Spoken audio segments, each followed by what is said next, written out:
अस्सलामु अलैकुम वरहमतुल्लाहि वबरकातुह।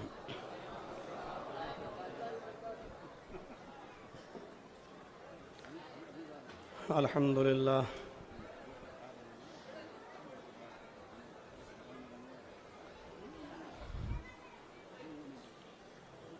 अल्हम्दुलिल्लाहि नहमदुहु व नस्तईनुहु व नस्तगफिरुह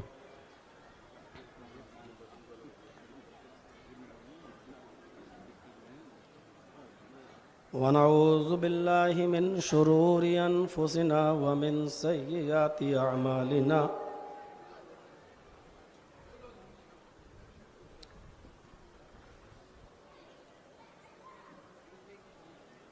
मन यहदिहिल्लाहु फला मुज़िल्ल लह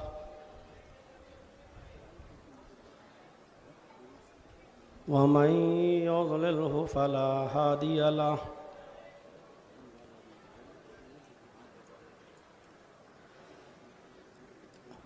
व अशहदु अल्ला इलाहा इल्लल्लाहु वहदहु ला शरीक लह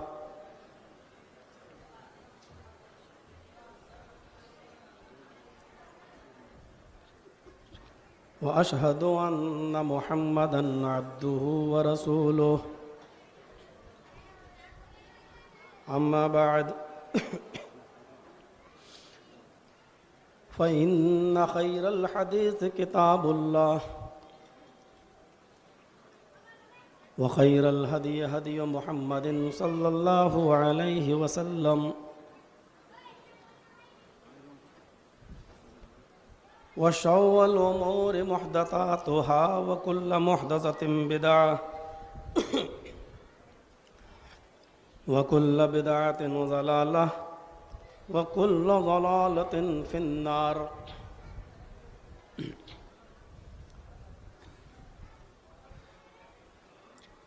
अऊज़ु बिल्लाहि मिनश शैतानिर रजीम।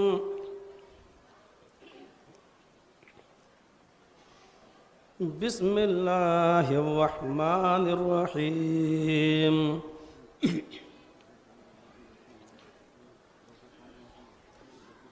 व मिनन नासि मन यक़ूलु आमन्ना बिल्लाहि व बिल यौमिल आखिरि व मा हुम बिमुमिनीन युखादिऊन अल्लाह वल्लज़ीना आमनू व मा यख़दऊन इल्ला अनफुसहुम व मा यशऊरून फ़ी क़ुलूबिहिम मरदुन फ़ज़ादहुमुल्लाहु मरदा वलहुम अज़ाबुन अलीमुम बिमा कानू यक्ज़िबून।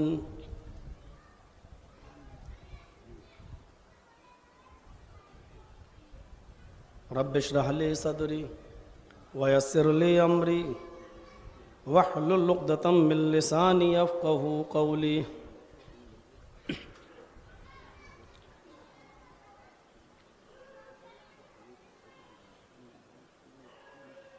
कर्नाटका स्टेट के नहायत ही मोहतरम अमीर फ़ज़ीलतुश शेख अब्दुल वहाब जामई हफ़िज़हुल्लाह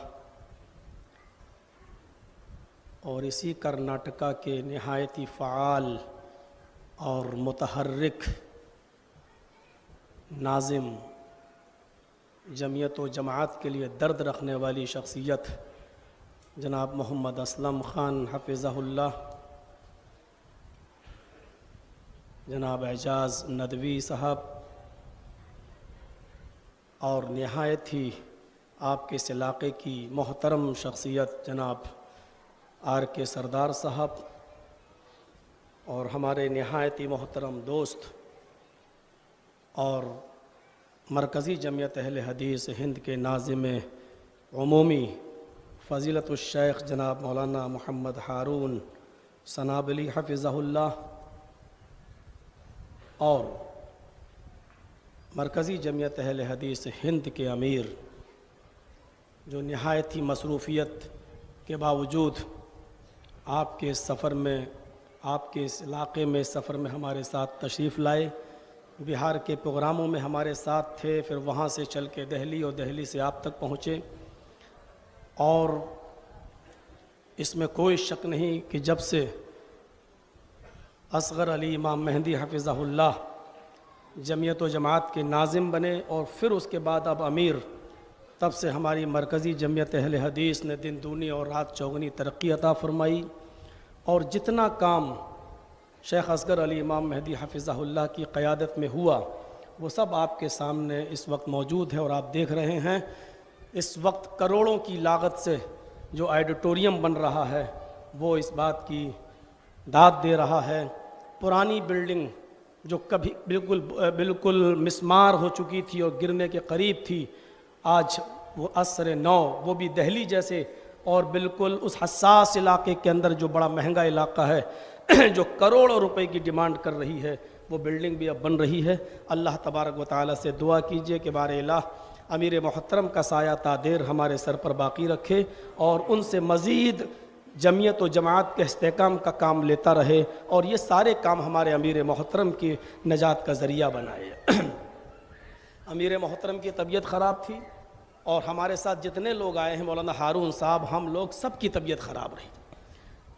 प्लेन से फ़्लाइट में बैठने के बाद ही किसी की नाक बंद थी, किसी का कुछ। मेरा भी हाल ये है कि आँखों में जलन हो रही है, गला बिल्कुल जाम हो चुका है, चक्कर आ रहे हैं, गशी है, फीवर है। मौलाना हारून साहब के पास पैरासीटामोल रखी थी, वो एक खाना पड़ी।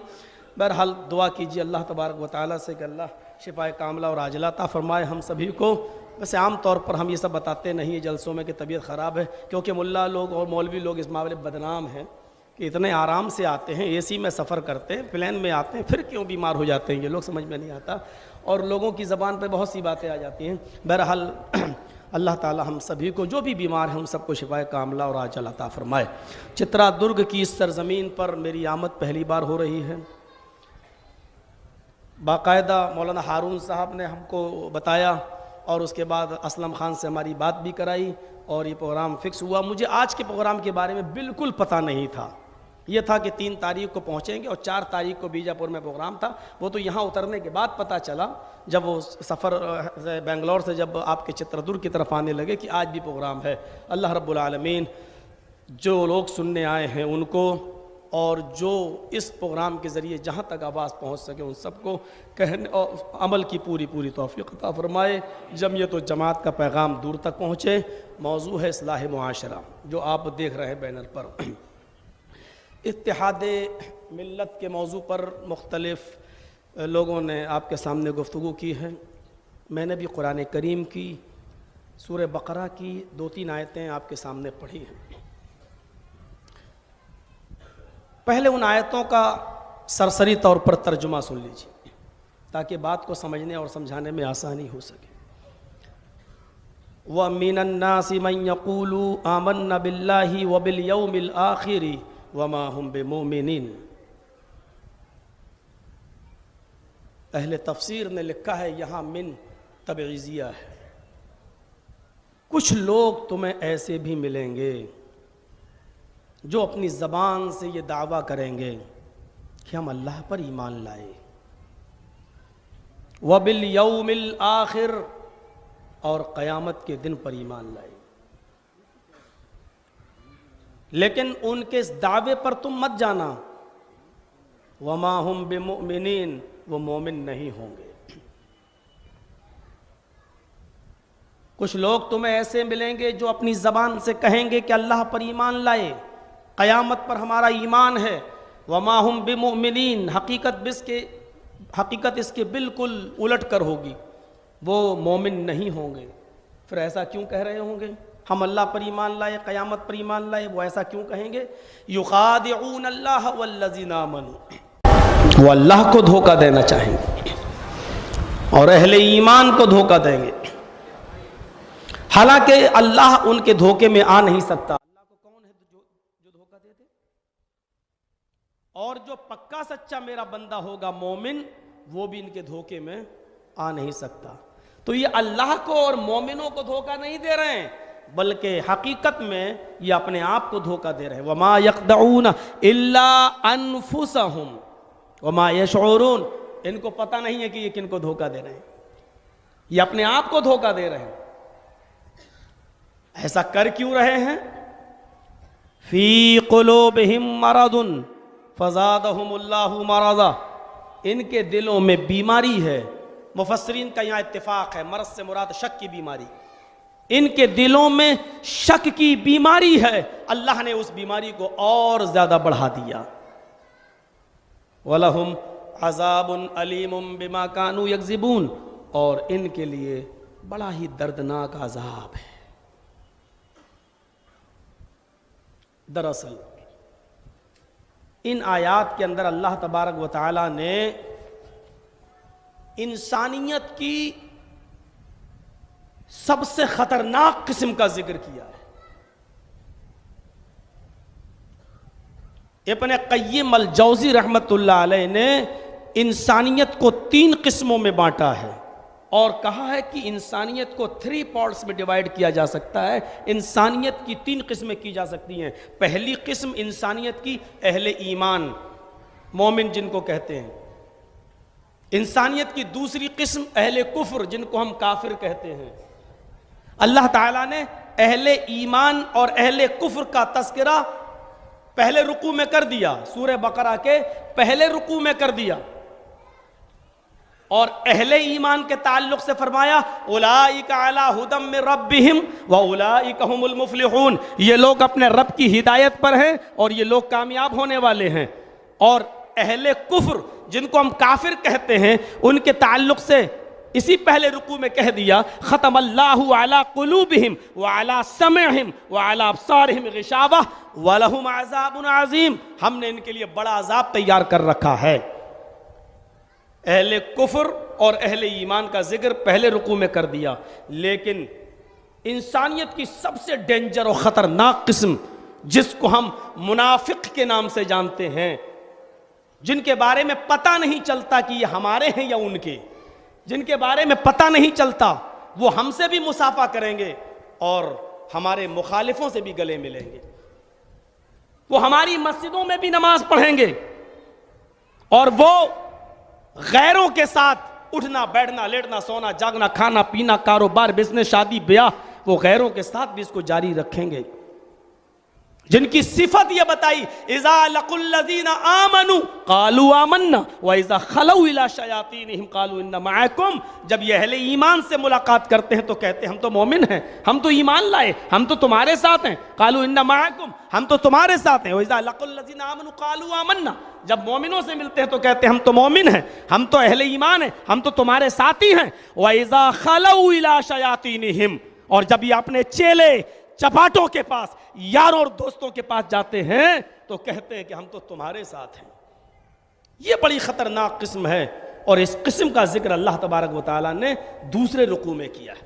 पहली किस्म जिसको अहले ईमान कहते हैं, हमें अपनी बात को तीसरी किस्म को समझाने के लिए हमें थोड़ा सा शुरू से लेना पड़ेगा। पहली किस्म जो अहले ईमान है उनके बारे में क्या फरमाया, ज़ालिकल किताबु ला रैब फीही, ये किताब बिला शक व शुबा सही है, इसमें शक करने की कोई गुंजाइश नहीं। हुदल लिल मुत्तकीन, अल्लाह से डरने वाले लोगों के लिए हिदायत है। अब अहले ईमान का तस्करा हो रहा है मुत्तकियों का। अल्लज़ीना युमिनून बिल गैब, जो गैब पर ईमान रखते हैं। गैब पर ईमान रखने का मतलब जन्नत देखी नहीं लेकिन ईमान है, जहन्नम को देखा नहीं लेकिन ईमान है, फरिश्तों को देखा नहीं लेकिन ईमान है, अल्लाह को देखा नहीं लेकिन ईमान है। हमने जन्नत को देखा नहीं लेकिन जन्नत को पाने के लिए अमाल स्वालिह कर रहे हैं। हमने जहन्नम को देखा नहीं लेकिन जहन्नम से बचने के लिए हम कबीरा गुनाह और सगीरा गुनाहों से इज्तिनाब कर रहे हैं। क्यों? क्योंकि हम गैब पर ईमान रखते हैं। तो अल्लज़ीना युमिनून बिल गैब, जो गैब पर ईमान रखते हैं, व युकीमूनस्सलाह, और जो नमाज कायम करते हैं, युकीमूनस्सलाह व मिम्मा रज़क़नाहुम युनफ़िक़ून, और हमने उनको जो रिज़्क़ दिया है उसमें से वो अल्लाह की राह में खर्च करते हैं। वल्लज़ीना युमिनून बिमा उन्ज़िला इलैका व मा उन्ज़िला मिन क़ब्लिक, और उस किताब पर यकीन और ईमान रखते हैं जो हमने आपकी तरफ आए मोहम्मद सल्लल्लाहु अलैहि वसल्लम नाजिल फरमाई है, और उन किताबों पर भी ईमान लाते हैं, उन किताबों पर भी यकीन रखते हैं जो हमने आपसे पहले उतारी हैं, तौरात व ज़बूर इंजील। इत्तिहाद, हम इत्तिहाद मिल्लत को लिए हैं। कुरान करीम तो वो किताब है और इस्लाम तो वो मज़हब है जो गैरों के साथ भी इत्तिहाद की दावत देता है। मेरे भाइयों, हम जब तक ईसाइयों ईसाई हजरात जो किताब पढ़ते हैं बाइबिल, जब तक हम उस इंजील को आसमानी किताब ना माने, हमारा इस्लाम हमें मोमिन मानने के लिए तैयार नहीं। हम ईसाइयों के नबी ईसा अलैहिस्सलातु वस्सलाम को जब तक अपना नबी ना माने, इस्लाम हमें मोमिन मानने के लिए तैयार नहीं। हम जब तक तौरात को ना माने हम मोमिन नहीं। हम जब तक तौरात लाने वाले मूसा को अल्लाह का नबी ना माने हम मोमिन नहीं। इन अहले किताब से पूछो, हम जब तक तुम्हारे नबियों पर ईमान न लाएं तो हम मोमिन नहीं। क्या जब तक तुम हमारे नबी जनाब मुहम्मदुर रसूलुल्लाह और हमारी किताब कुरान करीम को अपनी किताब न मानो, क्या तुम भी यहूदी रह सकते हो? क्या तुम भी ईसाई रह सकते हो? मेरे प्यारे साथियों, इत्तिहाद और इत्तिफाक की जो दावत इस्लाम देता है गैरों के साथ, वो आज तक दुनिया के किसी मजहब में नहीं मिल सकती। कुरान करीम तो अल्लाह ताला तो नबी अकरम को भी मुखातब करके कहता है, कुलिया अहलल किताबी तालौ इला कलिमतिन सवाइम बैनना व बैनकुम। आए नबी अनाउंसमेंट कर दो, आए नबी डंके की चोट पर ऐलान कर दो, आए नबी कह दो, आए अहले किताब, आए किताब वालों, आए तौरात वालों, आए ज़बूर वालों, आए इंजील वालों, आए यहूदियों, आए ईसाइयों, आओ एक ऐसे कलमे की तरफ, तालौ इला कलिमतिन सवाइम बैनना व बैनकुम। आओ एक ऐसे कलमे की तरफ जो हमारे और तुम्हारे दरमियान बराबर है। तुम्हारा कलमा अलग नहीं है, हमारा कलमा अलग नहीं है। हर दौर में जो रसूल आया, कलमे का दूसरा जुज उसके एतबार से बदलता गया, लेकिन कलमे का पहला जुज कभी नहीं बदला। मूसा अलैहिस्सलाम का कलमा यही था, ला इलाहा इल्लल्लाह, लेकिन दूसरे जुज में नबी की हैसियत से तगय्युर होता रहा। ला इलाहा इल्लल्लाह मूसा रसूलुल्लाह, जब ईसा अलैहिस्सलाम आए तो कहा जाता रहा ला इलाहा इल्लल्लाह ईसा रसूलुल्लाह। जब मुहम्मदुर रसूलुल्लाह आए तो ये कहा जाने लगा ला इलाहा इल्लल्लाह मुहम्मदुर रसूलुल्लाह। यहाँ पहले जुज की तरफ इशारा है, आओ एक ऐसे कलमे की तरफ जो हमारे और तुम्हारे दरमियान बराबर है, उसमें कभी इख्तिलाफ नहीं रहा। अल्लाह नाबुदा इल्लल्लाह, और वो ये है कि हम लोग अल्लाह के अलावा किसी की इबादत नहीं करेंगे। कुरान वो किताब है जो यहूदियों को एक कलमे की तरफ बुलाती है, कुरान वो किताब है जो ईसाइयों को भी एक कलमे की तरफ बुलाती है और उनको भी इत्तिहाद और इत्तिफाक की दावत देती है कलमे की बुनियाद पर। तो इस्लाम का पैगाम मोहब्बत का पैगाम है, जहां तक फैले। तो मेरे भाइयों, कुरान ने इशारा किया, अल्लाह ने फरमाया मोमिन तो वो हैं, मुत्तकी तो वो हैं कि हम जो उस किताब पर ईमान लाए जो हमने आपकी तरफ नाजिल की है। वल्लज़ीना युमिनूना बिमा उनज़िला इलैक वमा उनज़िला मिन क़ब्लिक, और उस किताब पर भी, उन किताबों पर भी ईमान लाए जो हमने आपसे पहले उतारी।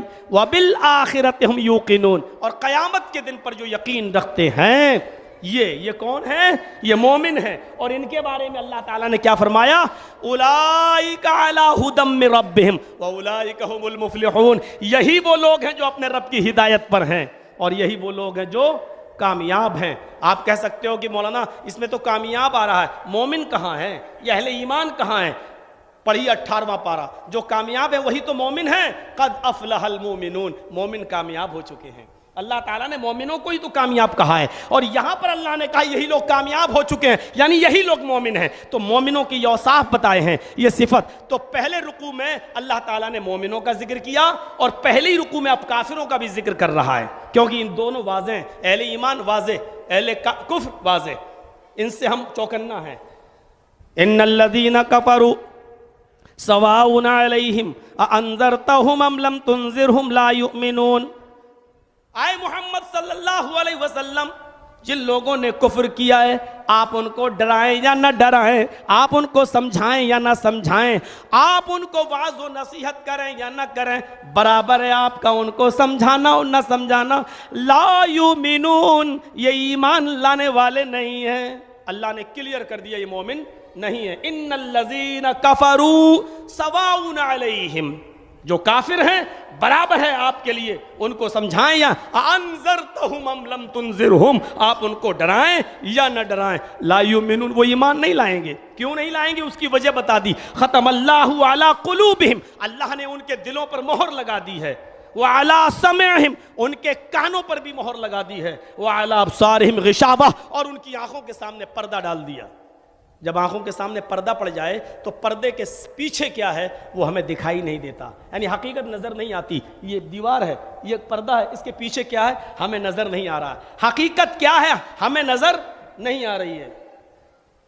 इनकी आंखों के सामने हमने पर्दा डाल दिया है, इनको हकीकत और सच्चाई समझ में नहीं आ रही है। जादूगर को देखा आपने? जादूगर जब आता है तो ज़मीन से मिट्टी उठाएगा, मुट्ठी बंद करेगा, लाठी घुमाएगा, छू मंत्र करेगा, फिर मुट्ठी खोल देगा, 1 रुपया बन जाएगा, 2 रुपया बन जाएगा, वो दिखाएगा। ये हकीकत में मिट्टी को रुपया नहीं बना रहा है, उसने हमारी नज़र बंद कर दी, हमारी आंखों पे पर्दा डाल दिया। अगर वो मिट्टी को रुपया बनाना जानता ही होता तो अपना खेल ख़त्म करने के बाद 2, 4 और 5 रुपए की फिर भीख नहीं मांगता। फिर वो क्यों 1, 2, 2 रुपया सबसे मांगता? जब रुपये को ही, जब मिट्टी को ही वो रुपया बना रहा है तो फिर तो अल्लाह कहता हमने इनकी आंखों के सामने पर्दा डाल दिया, इनको इस्लाम की सच्चाई सदाकत दिखाई नहीं दे रही है, ये समझेंगे नहीं। जिनके दिलों पर मोहर लग चुकी हो, जिनके कानों पर मोहर लग चुकी हो और जिनकी आंखों के सामने पर्दे पड़े हुए हों, उनको समझाना और ना समझाना बेकार है। अल्लाह ने इनके लिए क्या कहा? वलहुम अज़ाबुन अज़ीम, बहुत बड़ा अजाब तैयार कर रखा है। देखिए काफिरों के लिए सिर्फ बड़ा अजाब। अब इन 2 लोगों का जिक्र करने के बाद अब तीसरी किस्म के बारे में बता रहा अल्लाह, बड़ा ही पेचीदा है, इनसे होशियार रहना बहुत जरूरी है, इनको समझना जरूरी है। और यही तीसरी किस्म वो किस्म थी, सबसे ज्यादा नबी अकरम को अगर नुकसान किसी ने पहुंचाया तो इसी तीसरी किस्म ने पहुंचाया। ये सफों को चीरते हुए आते थे और पहली सफ में बैठते थे। इनके अंदर दिखावा बहुत होता है, तकब्बुर बहुत होता है, सबसे बाद में आएंगे और सबसे आगे बैठने की कोशिश करेंगे और दिखाएंगे हाँ हम साथ में हैं, हम आपके साथ हैं। वही अल्लाह ने कहा व मिनन्नास मन यक़ूलु आमन्ना बिल्लाह, कुछ लोग तो में ऐसे मिलेंगे जो कहेंगे हम अल्लाह पर ईमान लाए, व बिल यौमिल आखिर, और क़यामत के दिन पर ईमान लाए। वो ये दावे करेंगे हम अल्लाह को मानते हैं, नबी को मानते हैं, फरिश्तों को मानते हैं, जन्नत को मानते हैं, जहन्नम को मानते हैं, क़यामत के दिन को हम तस्लीम करते हैं। हमारा ईमान उन तमाम चीज़ों के ऊपर है जिन पर तुम्हारा ईमान है। लेकिन अल्लाह कह रहा है ज़बान से कहना एक अलग चीज़ होती है और दिल से मानने एक अलग चीज होती है। वमा हुम बिमुमिनीन, ये तुमसे कह रहे हैं हम अल्लाह पर ईमान लाए, कयामत पर ईमान लाए, वमा हुम बिमुमिनीन, लेकिन ये मोमिन नहीं है। युखादिऊन अल्लाह वल्लज़ीना आमनू, अल्लाह को धोखा दे रहे हैं और मोमिनों को भी धोखा दे रहे हैं। हफ्ता गायब, संडे गायब, मंडे को शक्ल नहीं दिखी, मंगल को मस्जिद में नजर नहीं आया, बुध को नजर नहीं आया, जुमरात को भी मस्जिद में शक्ल नहीं दिखी, और जुमे के दिन 11 बजे नहा धोकर पहली सफ में आके बैठा हुआ है। सऊदी अरब का रुमाल भी डाले हुए हैं, जन्नतुल फिरदौस भी लगाए हुए हैं, पहली सफ में आया हुआ है। ये वो आदमी है जो हमारे मोहल्ले में रहता है, ये वो आदमी है जो हमारे समाज में रहता है, ये वो आदमी है जिसका रहन सहन हमारे साथ है, ये वो आदमी है जिसका उठना बैठना हमारे साथ है। पूरे हफ्ते मस्जिद से गायब, जुमे के दिन पहली सफ में बैठा है, आगे बैठा, धोखा खा रहे हैं हम लोग। अब 5 वक्त का नमाजी बेचारा देख रहा है, जिसकी तहज्जुद की नमाज कभी नहीं छूटती वो देख रहा है, जिसकी फजर की नमाज कभी नहीं छूटती, सर्दियों में भी ठंड में उठता वो देख रहा है। मैं भी मुसलमान, ये भी मुसलमान, मैं 5 वक्त की नमाज पढ़ता हूं तब मुसलमान, मैं तहज्जुद पढ़ता हूं तब मुसलमान। यार इतना तेज लाइट पड़ रही है, मुझे कुछ दिखाई नहीं दे रहा बाहर। प्लेयर देखा है, खिलाड़ी देखा है क्रिकेट के मैदान में, अल्लाह जब उसको लाइट पड़ेगी तो आप ही बताइए कि फिर वो छक्का कैसे मारेगा, जब गेंदी नहीं दिखाई देगी। कुछ दिखाई नहीं दे रहा भाई, अंधेरा आ रहा है एक तो वैसे।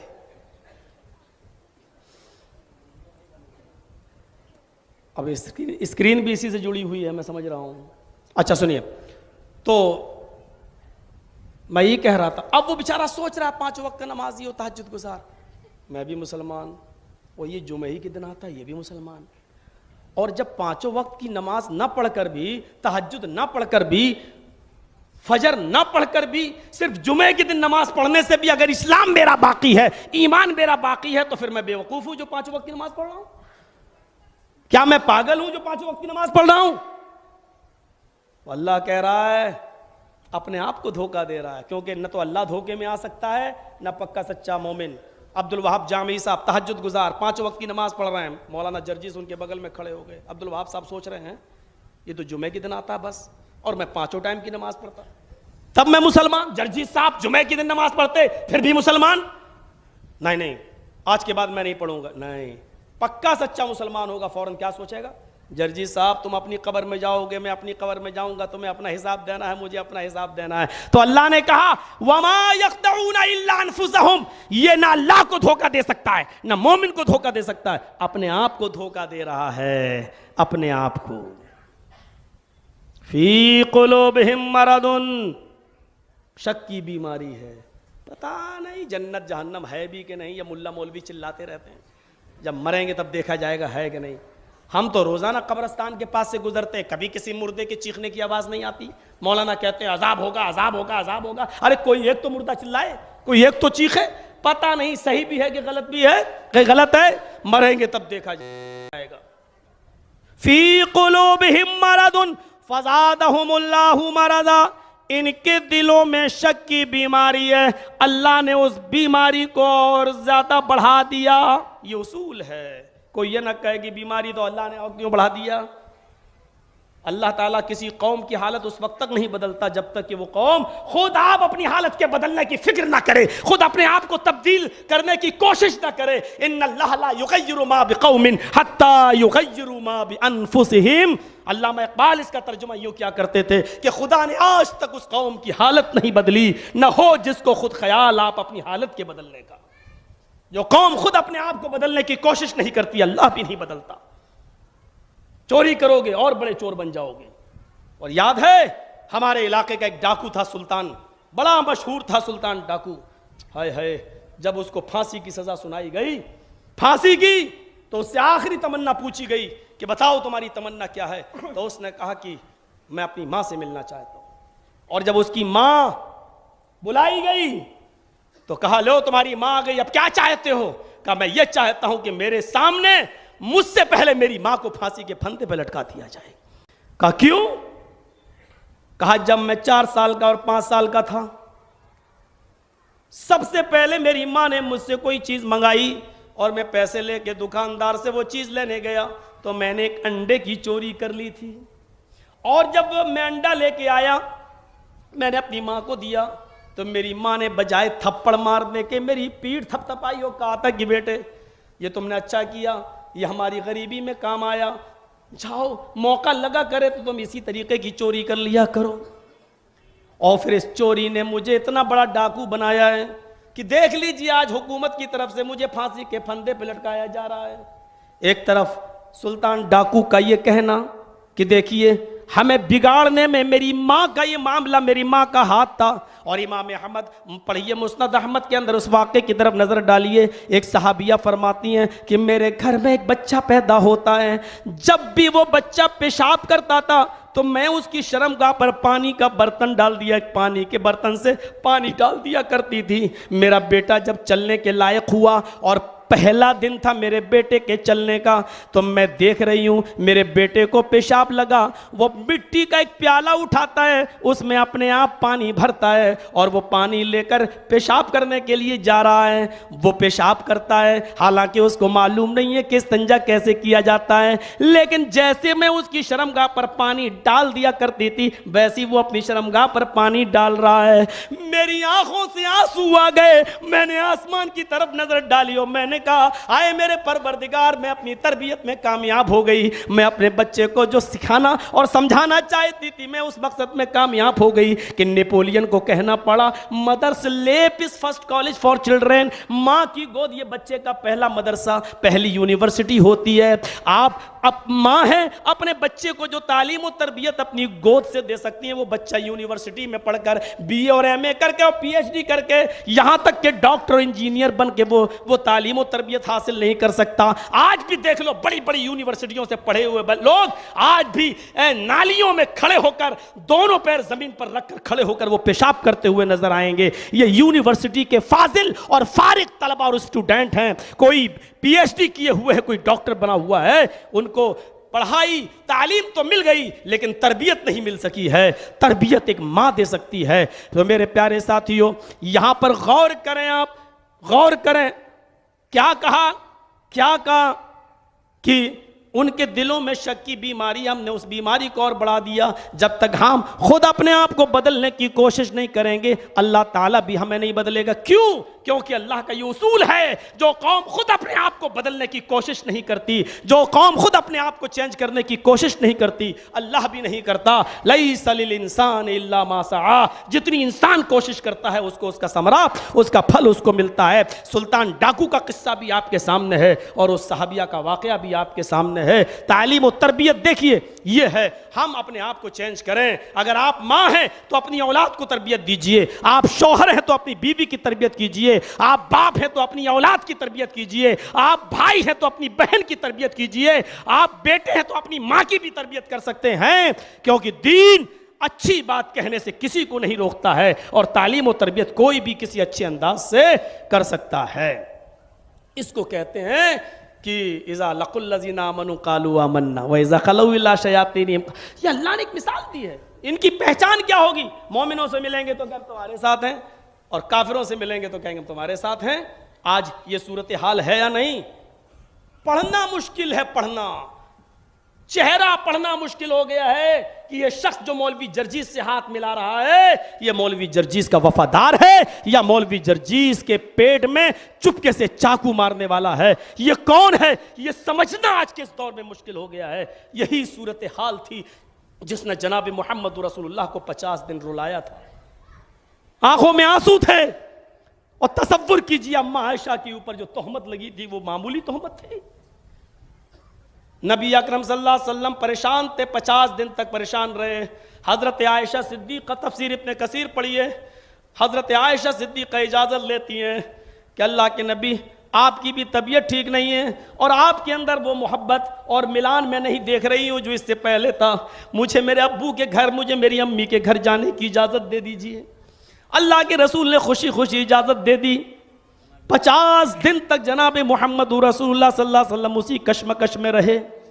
बहुत आसान है मोहम्मद रसूलुल्लाह सल्लल्लाहु अलैहि वसल्लम के बारे में गुलू कर देना और कहाँ से कहाँ पहुँचा देना, लेकिन याद रखो जनाब मोहम्मद रसूलुल्लाह सल्लल्लाहु अलैहि वसल्लम को पता नहीं चल पा रहा है। यही अब्दुल्ला इब्ने उबय इब्ने सलूल है, ये उसके चेले चपाटे हैं। कहाँ चला गया मोहम्मद का इंसाफ, कहाँ चला गया मोहम्मद रसूलुल्लाह का न्याय?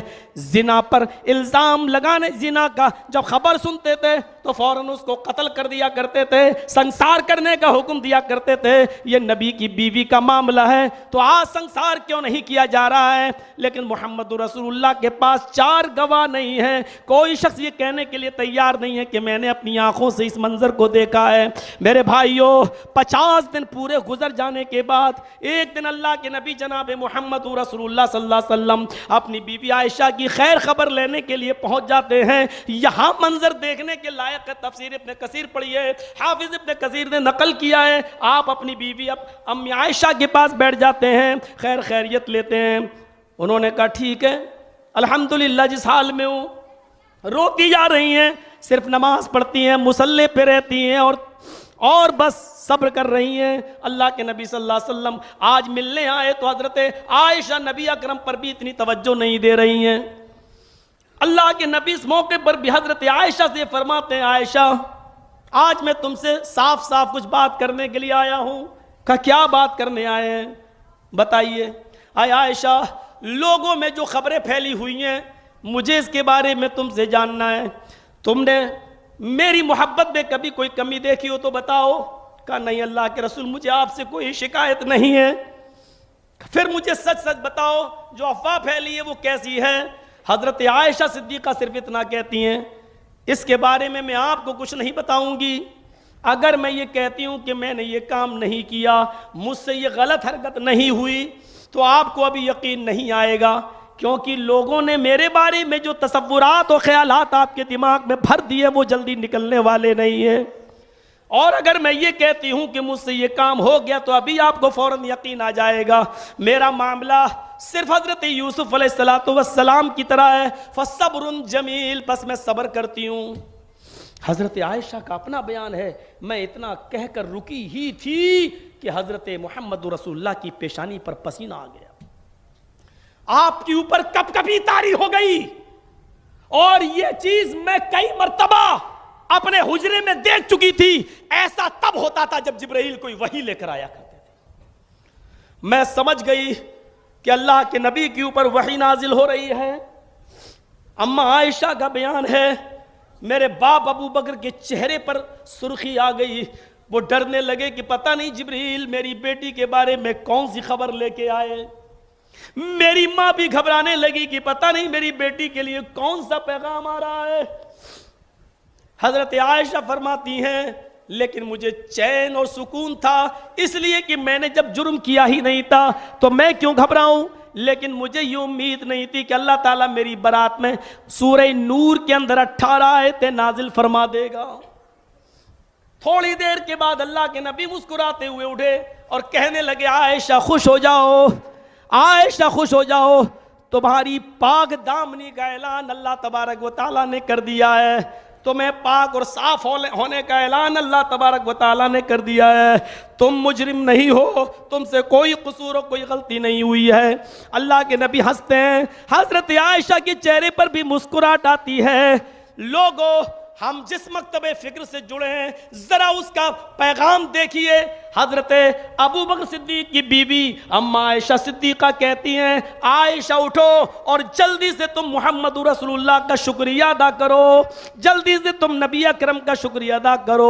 हजरत आयशा कहती है, वल्लाह अल्लाह की कसम है मोहम्मद रसूलुल्लाह का शुक्रिया अदा नहीं करूंगी, ये तो 50 दिन मेरे बारे में शक व तज़ब्ज़ुब में रहे। मैं तो उस अल्लाह का शुक्रिया अदा करूंगी जिसने हमारी पाक दामनी का और हमारी बारात का ऐलान किया है। वो उठती है, वजू बनाती हैं और शुक्राने के तौर पर 2 रकात नमाज पढ़ती हैं और अल्लाह ताला का शुक्रिया अदा करती हैं।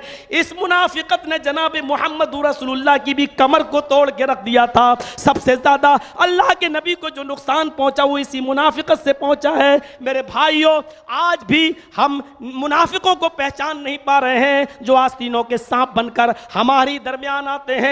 कभी शख्सी तौर पर हमें नुकसान पहुंचाते हैं, कभी इज्तिमाई तौर पर हमें नुकसान पहुंचाते हैं, कभी जमीयत और जमात में घुसकर हमारे हमदर्द बन के हमें नुकसान पहुंचाते हैं। हमें इनकी प्लानिंगों को समझना पड़ेगा, हमें इनके मंसूबों को समझना पड़ेगा। मेरे भाइयों, मुनाफिकत मुनाफिकत होती है और अल्लाह ताला से मजमे में दुआ करिए कि अल्लाह ताला हमारी जमीयत, पहले तो ये दुआ करो कि अल्लाह हम तमाम मुसलमानों के दिलों से मुनाफिकत निकाल दे। और बिलखुसूस हम जिस मनहज और मकतबे फिक्र से ताल्लुक रखते हैं, इलाहुल आलमीन उस मनहज फिक्र के मानने वाले लोगों के दिलों को पाको साफ कर दे और इज्तिमाइयत हमारे अंदर पैदा फरमा दे, इत्तिफाक और इत्तिहाद हमारे अंदर पैदा फरमा दे कि इस दुनिया के अंदर ये मानते हुए कि गलतियों से और खताओं से कोई मासूम नहीं है। गलतियां किसी से हो सकती हैं, खताएं किसी से हो सकती हैं, मासूम दिल खता अगर कोई जात थी तो जनाब मोहम्मद रसूलुल्लाह सल्लल्लाहु अलैहि वसल्लम की जात थी। मेरे प्यारे साथियों, हम क्या कहेंगे अमीर माविया और हजरत अली के दरमियान उस जंग को? क्या हम सहाबा किराम की तनकीस पर उतर आए?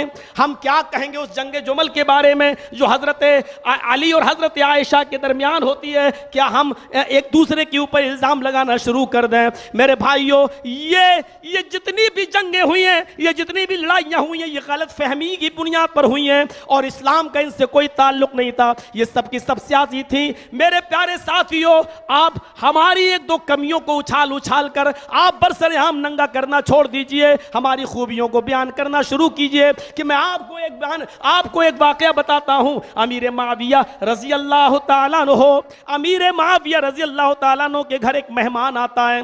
अमीर माविया के घर एक मेहमान आता है। इस वाक़े को अल्लाह में अपने क़य्यम ने सिफ़तुस सफ़वा के अंदर नकल किया है। वो मेहमान आता है, अमीर माविया की बीवी मेहमान नवाजी में थोड़ी सुस्त थी, अच्छा नहीं लगता था उनको मेहमान नवाजी करना। आज भी 1-2 मौलवी चले जाए तो बर्दाश्त, 8-10 चले जाए तो घर की औरतें कहती कब जाएंगे। अमीर माविया की बीवी थोड़ी सुस्त थी मेहमान नवाजी में, कहने लगी ये कब जाएंगे। अमीर माविया ने कहा कि ये तो पता नहीं कब जाएंगे, लेकिन 3 दिन तक तो हम इनसे कुछ कह ही नहीं सकते, और 3 दिन के बाद भी अरे मेहमान है आने दो। ठीक है, खाना ना बनाया, लेकिन रात में जासूसी करने लगी, कोई कमी ढूंढूं और इसको भगवाऊं यहां से। तो उठती हैं रात में और कान लगाती हैं अपने मेहमान के रूम का, में कान लगाती हैं तो वो गाना गा रहा है, बड़ी सुरीली आवाज में गाना गा रहा है। अमीर माविया की बीवी उठी और अपने शौहर से कहा उठो उठो उठो। कहा क्या हुआ? अरे उठो तो ये चीज दिखाऊं, उठो उठो। देखिए बुरी चीज कितनी जल्दी दिखाई जाती है। उठो उठो उठो। हाँ क्या? सुनो सुनो। अमीर माविया ने सुना ये तो गाना गा रहा है, अपनी बीवी का हाथ पकड़ा, खींच के लाए, लेटो यहां, सो जाओ। कहा क्या हुआ? कहा जब मैंने उसका कमरा अलग कर दिया, उसका रूम अलग कर दिया, उसका बिस्तर अलग कर दिया, उसका लोटा वोटा रख दिया, वजू बनाए, नमाज पढ़े, जब हमने उसका रूम, उसका कमरा अलग कर दिया, तो तुम कौन होती हो उसके कमरे की टोह लेने वाली? तुम कौन होती हो उसकी जासूसी करने वाली? तुम कौन होती हो उसके पीछे पड़ने वाली? क्या तुमने सुना नहीं? अल्लाह के नबी ने फरमाया कि जासूसी करने वाला अगर तुम्हारे घर की जासूसी करे तो उसकी दोनों आंखें फोड़ दो। हाँ मेरी कमी है, उसको तो कुछ कहेंगे नहीं? कहा नहीं, उसको कुछ नहीं कहूंगा। जब हमने उसका कमरा अलग कर दिया, उसका घर अलग कर दिया, उसका रूम अलग कर दिया, तो तुमने तजस्सुस क्यों किया? चलो लेट जाओ। अब अमीर माविया को ख्याल आया कि अपने मेहमान की इस्लाह करनी चाहिए, लेकिन अपनी बीवी के सामने नहीं। तो बीवी के सोने का इंतजार कर रहे, और जब वो खर्राटे लेने लगी, खूब गहरी नींद में पहुंच गई, तो अमीर माविया ने देखा हाँ अब मोहतरमा गई गहरी नींद में। अब उठे और उठने के बाद सोच रहे हैं कि अब मैं जाऊं समझाने, उसकी इस्लाह करूं। अगर वो जाग रहा होगा तो फिर कान लगा के सुनते कि देखें जाग रहा कि नहीं। अगर सो रहा होगा तो सोने दूंगा, उसकी नींद में डिस्टर्ब नहीं करूंगा, और अगर जाग रहा होगा तो दरवाजा खटखटा के उसकी इस्लाह करूंगा। तो अब कान लगा के जब सुनते हैं तो वही मेहमान कुरान की तिलावत कर रहा है। अभी थोड़ी देर पहले गाना गा रहा था और अब सुन रहे हैं तो कुरान पढ़ रहा है। भागते हुए गए और अपनी बीवी को उठाए, उठ उठो उठो। कहा क्या? इधर उठो, इधर तो आओ। क्या हुआ? मेरी नींद खराब कर रहे हैं, मुझे सुबह तुम्हारे मेहमान का नाश्ता बनाना है। क्या? हाँ मैं जानता हूं। उठो उठो, इधर आओ। उठे, उठाया, जाओ झांको, देखो देखो सुनो। का क्या सुनो? वही गाना गा रहा होगा बेहुदा बेशरम गाना। का नहीं सुनो। कान लगा के सुना तो कहती है बड़ा बहरूपिया है ये तो, अभी गाना गा रहा था और अब कुरान पढ़ रहा है। अमीर माविया अपनी बीवी का हाथ पकड़ते हैं, अपने कमरे में लाकर क्या कहते हैं उन जुमले को सुनिए। सिफतु सव्वा में अल्लामा इब्न क़य्यिम ने नकल किया है। इब्न क्या कहते हैं अमीर माविया? फरमाते मेरी बीवी तुमने मेरे भाई की बुराई मुझे दिखलाई है, मैंने अपने भाई की खूबी तुम्हें दिखलाई है। नबी अकरम फरमाते हैं अपने भाई की खूबियों को उजागर किया करो, उसके ऐबों पर, उसकी बुराइयों पर पर्दे डाला करो। मेरी बीवी तुम्हें नबी अकरम का फरमान नहीं सुना? जो दुनिया में अपने भाई के ऐब पर पर्दा डालेगा, कयामत के दिन अल्लाह ताला उसके बड़े से बड़े ऐब पर पर्दा डाल देगा। कयामत के दिन अल्लाह ताला उसको रुस्वा होने से बचा लेगा। हाँ ठीक है। सुबह फजर की नमाज पढ़ने के लिए वो मेहमान सबसे पहले मस्जिद में गया। अमीर माविया ने नमाज फजर के बाद उस मेहमान को पकड़ लिया और कहा घर में जाऊंगा तो बीवी फिर सुन लेगी, अब यही मस्जिद के अंदर बैठो और मुझे कल की कुछ दास्तान बताओ। आए मेरे दोस्त क्या बात है? कल मैंने शुरू में तुम्हें देखा था कि तुम गाना गा रहे थे, और फिर रात के आखिरी हिस्से में मैंने देखा कि तुम नमाज पढ़ रहे हो। उसने अपनी जहनी उलझनों का जिक्र किया कि मुझे जब उलझने होती हैं और मैं जब टेंशन में आ जाता हूं तो अपना दिल इधर उधर बहलाने के लिए मैं गाने लगता हूं, उल्टी सीधी हरकतें मुझसे हो जाती हैं। अमीर माविया अब नसीहत करते हैं और कहते हैं कि जब तुम्हारा जहन इधर उधर जाए, जब दिल इधर उधर बहके, तो आए मेरे दोस्त तुम कुरान करीम की तिलावत किया करो, क्योंकि कुरान में अल्लाह फरमाता है अला बिज़िक्रिल्लाहि तत्मइन्नुल कुलूब, दिलों को इत्मीनान अगर मिलता है तो अल्लाह के जिक्र से मिलता है। ये जहनी टेंशनें दूर होती हैं तो जिक्र इलाही से होती हैं। गाने छोड़ो और जिक्र इलाही तिलावत कुरान करीम में लग जाओ। तो मेरे प्यारे साथियों, अगर इस वाक़े के एक एक नुक्ते पर हम नजर डालें तो एक एक घंटे उस पर बोला जा सकता है। तजस्सुस मना है। दूसरी चीज, भाई के ऐबों पर पर्दा डालना मना है। तीसरी चीज, नसीहत तन्हाई में और अकेले में की जा रही है, और जो नसीहत तन्हाई और अकेले में की जाती है मेरे भाइयों, वो इतनी कारगर होती है कि उसका असर देर पा होता है। आपने हजरत उमर फारूक का वो वाक़या सुना होगा जिसको अल फारूक के अंदर अल्लामा शिबली ने नकल किया है कि हजरत उमर रोजाना गश्त किया करते थे, और रात की तारीकी में गश्त करते करते उन्होंने एक मकान में कुछ शख्स हुआ हजरत उमर को, तो कान लगाया, उसमें भी गाने की आवाज आ रही है। दीवार के बल चढ़ गए, पैरों के बल चढ़े और झांक के देखा तो एक बूढ़ा आदमी शराब के नशे में धुत पड़ा हुआ है, और उसके पास एक रक्कासा नाच रही है, एक डांसर डांस कर रही है, नाच रही है। हजरत उमर ने कहा, ये बूढ़ा कई मरतबा मेरे हाथ से बच चुका, आज रंगे हाथ पकड़ा है इसे। हजरत उमर दीवार पे चढ़ गए और छलांग लगाकर नीचे कूद गए। लंबे चौड़े थे ही, जंप लगाया और नीचे कूद गए, और बूढ़े को कहा, बूढ़े आज मना नहीं कर सकता, रंगे हाथ पकड़ा गया। उस बूढ़े ने जो उमर को देखा, नशा उतर गया। अच्छों का नशा उतर जाता था हजरत उमर को देख के। बूढ़े ने जो हजरत उमर को देखा, कहता, हाँ, कब्र में पैर लटके हैं, 40 कोड़े कैसे खाएगा, 10 कोड़े में तो तेरी हालत खराब हो जाएगी, चल दरबार खिलाफत। लेकिन बूढ़ा बड़ा चालाक था, नशे में था, लेकिन नशा उतर गया उसको। हजरत उमर को देखकर उमर ही को नसीहत करने लगा, आए उमर, मैं तस्लीम करता हूं कि मुझसे गलती हुई है।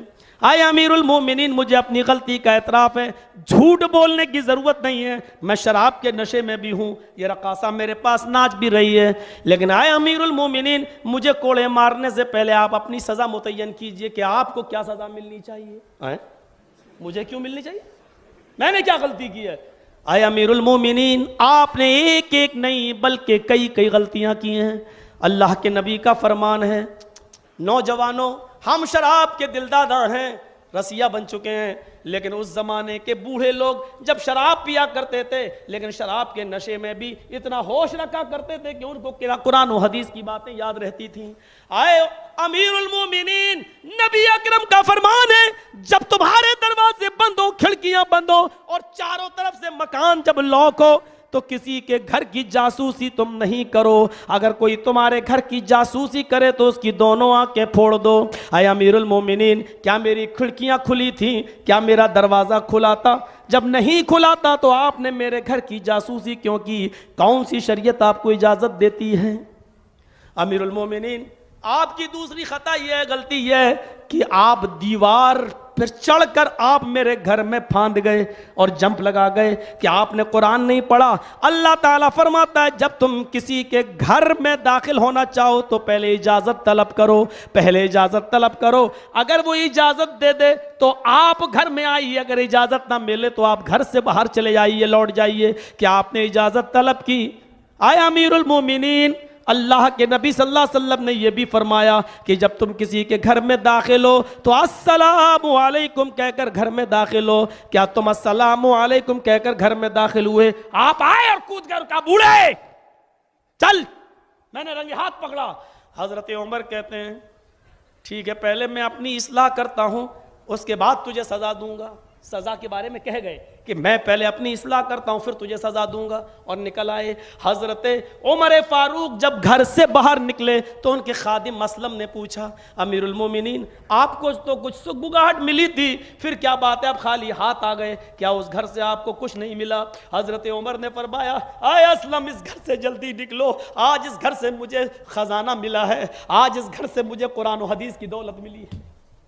उस असलम को भी नहीं बताया कि इस घर में क्या हो रहा था। चले गए और फिर भूल गए। 4 साल के बाद वो बूढ़ा और कमजोर हो गया, कमाने खाने के लायक नहीं रहा।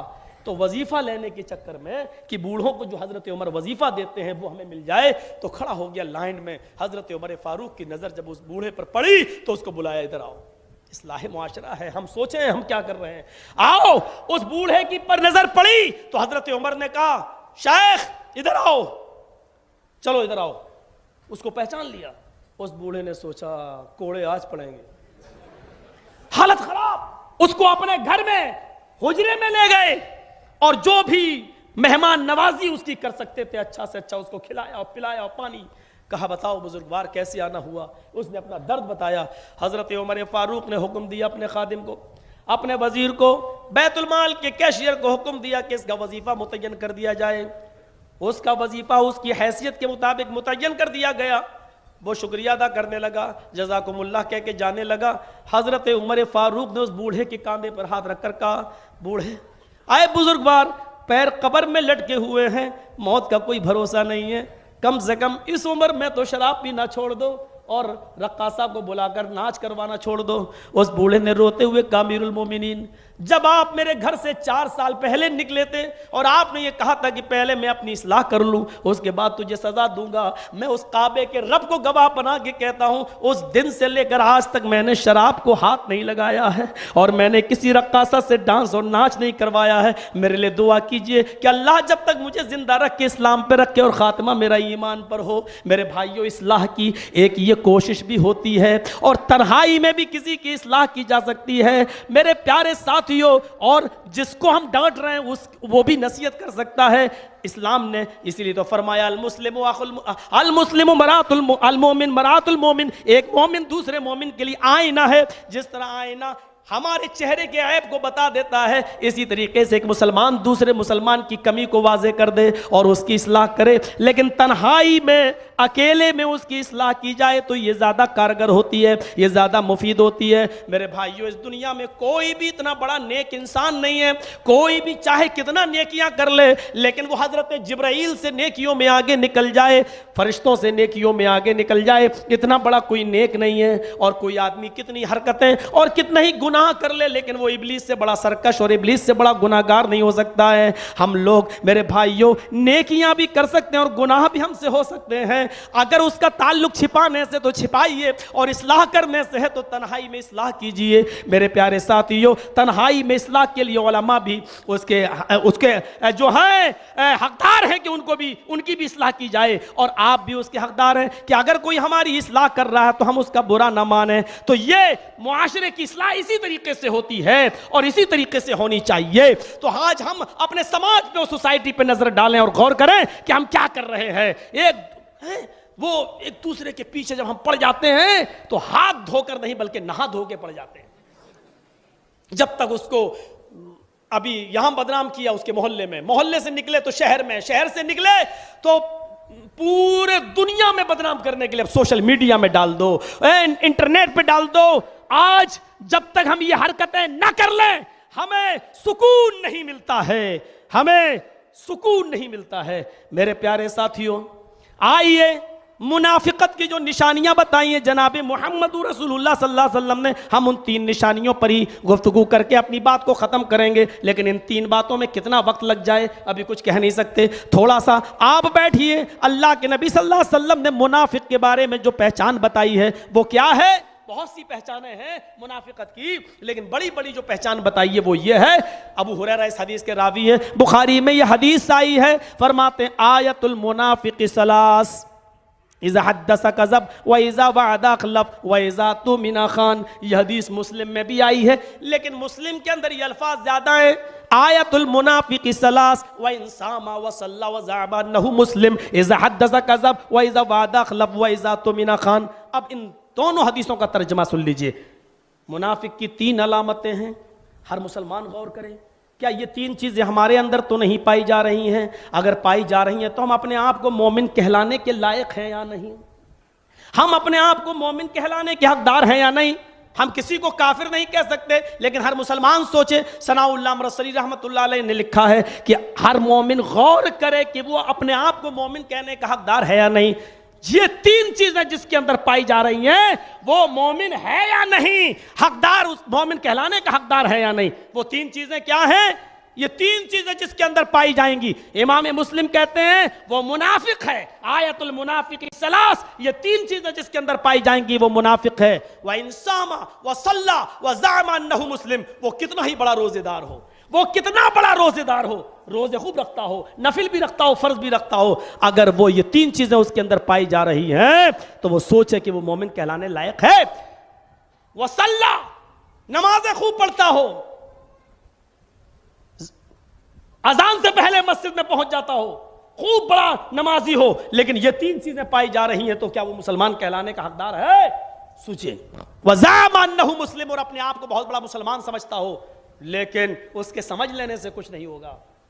दुनिया में ऐसे बहुत बड़े बड़े मुल्क हैं जो अपने आप को अमन पसंद समझते हैं, तो क्या वो अमन पसंद है? जबकि पूरी दुनिया जानती है कि दहशतगर्द अगर सबसे बड़े कोई मुल्क है तो वही मुल्क है, और आज वो अमन पसंद होने का दावा कर रहे हैं। आइए, 3 चीजें क्या हैं? इज़ा हद्दसा कज़ब, जब बात करेगा तो झूठ बोलेगा। हम गौर करें, ये चीज हमारे अंदर पाई जाती है कि नहीं? हमारे अंदर ये चीज पाई जाती है या नहीं? इज़ा हद्दसा कज़ब, जब बात करेगा तो झूठ बोलेगा। इब्ने क़य्यिम ने सिफ़तुस सफ़्वा में एक और वाक़या नकल किया इसी झूठ के ताल्लुक से। रुबीई इब्ने हर्राश, बहुत बड़े एक बुजुर्ग गुजरे हैं, हज्जाज इब्ने यूसुफ अस्सक़फ़ी के जुल्म सितम का निशाना बन गए इनके दोनों बच्चे। और हज्जाज इब्ने यूसुफ अस्सक़फ़ी ने रुबीई के दोनों बेटों को गिरफ्तार करके कत्ल कर देने का हुक्म नाफिज फरमा दिया। हज्जाज इब्ने यूसुफ की पुलिस ढूंढती रही, लेकिन ये दोनों बच्चे कहीं नहीं मिले। किसी ने खबर दी, मुझे इत्तला मिली है, इब्ने क़य्यिम अल-जौज़ी की, हाँ वही तो कहता हूं। तो मेरे भाइयों, इब्ने जौज़ी ने सिफ़तुस सफ़्वा के अंदर जो नकल किया है वो ये वाक़या नकल किया है कि रुबीई के दोनों बच्चे लापता हैं, और हज्जाज इब्ने यूसुफ अस्सक़फ़ी ने ऐलान कर दिया, ऐलान कि इनको ये जहां मिले इनको गिरफ्तार करके लाया जाए और कत्ल कर दिया जाए। बहरहाल नहीं मिले। किसी ने इतला दी हज्जाज को, वो तो रुबीई के घर ही में छिपे हुए हैं किसी अनजान कोने के अंदर। अनजान कोने के अंदर रुबीई का इम्तिहान ले लो, सच्चाई का पता चल जाएगा। और आज यह भी पता चल जाएगा कि वो कितना बड़ा सच्चा है। पूरे जमाने में अपनी सच्चाई को लेकर बड़ा मशहूर है वो। हज्जाज इब्ने यूसुफ सक़फ़ी ने रुबीई इब्ने हर्राश को बुलाया। रुबीई हज्जाज के सामने खड़े हुए, कहा बोलिए क्यों बुलाया? कहा मुझे आपके दोनों बेटे मिल नहीं रहे हैं, और मैंने ढूंढ भी लिया, तलाश भी कर लिया मेरी पुलिस ने, लेकिन आपके दोनों बेटे लापता हैं। क्या तुम बता सकते हो कि वो दोनों बेटे कहाँ हैं? रुबीई ने कहा हुमा फिल बैत, वो दोनों बेटे मेरे घर में हैं और घर के फला फला कोने में छिपे हुए हैं, आप अपनी पुलिस को भेजिए। का जब हमारी पुलिस उनको ढूंढ रही थी तो तुमने हमारी मदद क्यों नहीं की? फरमाया ये कौन बाप चाहेगा कि उसके सामने उसके दोनों बेटे कत्ल कर दिए जाएं? आपने मुझसे पूछा ही नहीं था, आपकी पुलिस जहां ढूंढ रही थी तो मुझे क्या पड़ा कि मैं बताऊं? लेकिन जब आपने मुझे अपने पास बुलाकर पूछ लिया तो फिर झूठ बोलना मेरे लिए मुनासिब नहीं है। आपने जब मुझसे पूछा कि आपके दोनों बेटे कहां, मैंने बता दिया। हज्जाज ने कहा तुम यहां बैठो और अपनी पुलिस से कहा जाओ रुबीई के इन दोनों बेटों को पकड़ के लाओ। रुबीई के वो दोनों बेटे पकड़ कर लाए गए। रुबीई के इन दोनों बेटों को हज्जाज इब्ने यूसुफ ने अपने सामने उनके दोनों हाथ बंधवाए और उनके कत्ल का हुक्म नाफिज करने से पहले उनके बाप से पूछा, आए रुबीई तुम अपने बेटों के कत्ल होने से पहले बताओ तुम्हारी कोई तमन्ना है, तुम्हारी कोई ख्वाहिश है? अगर है तो अपने बेटों से मिल भी रहे हो, और कोई तमन्ना हो तो बताओ। आए रुबीई तुम अच्छी तरह जानते हो कि तुम्हारे बेटों ने हमारे खिलाफ बगावत का ऐलान कर रखा है और हम इनको सजा क्या देने वाले हैं। रुबीई ने कहा आए हज्जाज मेरे ऊपर अगर एक एहसान करना चाहता तो कर दे, वरना मैं ये एहसान तुझसे मांगना नहीं चाहता। लेकिन अगर तूने मुझसे कहा ही है कि तुम अपनी आखिरी आरजू बताओ तो आए हज्जाज मैं जानता हूं कि तू इन मेरे दोनों बेटों को क्या सजा देगा। मैं जानता हूं इन दोनों बेटों की गर्दनें अभी तन से जुदा हो जाएंगी। आए रुबीई बस मैं इतना चाहता हूं कि मेरे घर पहुंचने के बाद इन दोनों बेटों को कत्ल किया जाए।